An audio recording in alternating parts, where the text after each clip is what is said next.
সবাই ভিডিওটা দেখবেন।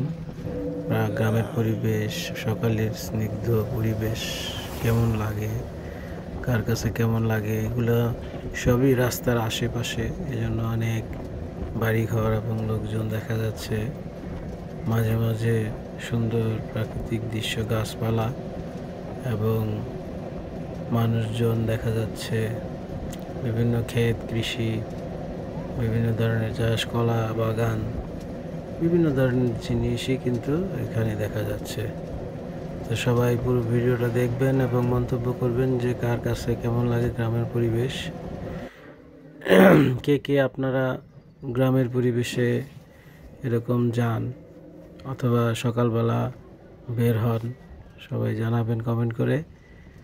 আমার কাছে তো গ্রামের পরিবেশ ভালোই লাগে। শহরের তুলনায় গ্রামে অনেক ধুলাবালি কম থাকে, যানজট কম থাকে, যার কারণে আমি অনেক দিন যাবতই গ্রামে আসি।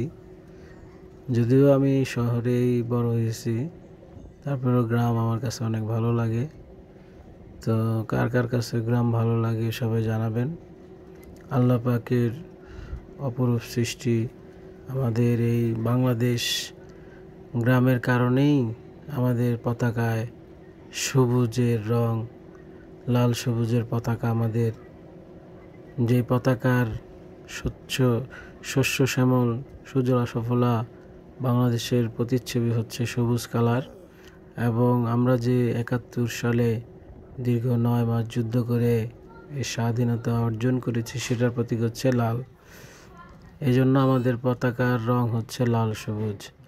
লাল সবুজের পতাকা আমরা ৯ মাস যুদ্ধ করে ছিনিয়ে এনেছি, যেটা আমাদের গর্বের প্রতীক। সেই পতাকাকে কেউ ছিনিয়ে নেওয়ার চেষ্টা করলে তার হাত আমরা ভেঙে দেব ইনশাআল্লাহ। আল্লাহ পাক আমাদেরকে, আমাদের দেশকে সকল প্রকার বহি শক্তির আক্রমণ থেকে, তাদের কুদৃষ্টি থেকে হেফাজত করুন। এজন্য সবাই দোয়া করবেন যাতে করে আল্লাহ পাক আমাদেরকে, আমাদের দেশকে সম্পূর্ণরূপে বহিঃশক্তির আক্রমণ থেকে, কুদৃষ্টি থেকে হেফাজত করেন। সকলেই নামাজ পড়ে সবসময় দোয়া করবেন দেশের জন্য, দেশের মানুষের জন্য, প্রতিটি মুসলমান ভাই বোনদের জন্য দোয়া করার চেষ্টা করবেন। অন্যের জন্য দোয়া করলে আপনার নিজের দোয়াও আল্লাহ পাক কবুল করবেন। এজন্য সবাই সবার জন্য দোয়া করব। এক মুসলমান ভাই অপর মুসলমানের জন্য দোয়া করবে। বিশ্বের অনেক জায়গায় মুসলমানরা নির্যাতিত হচ্ছে, সে সমস্ত মুসলমানদের জন্য দোয়া করবেন যাতে করে তারা আল্লাহ পাকের দয়া এবং অনুগ্রহে সুখে শান্তিতে থাকতে পারে।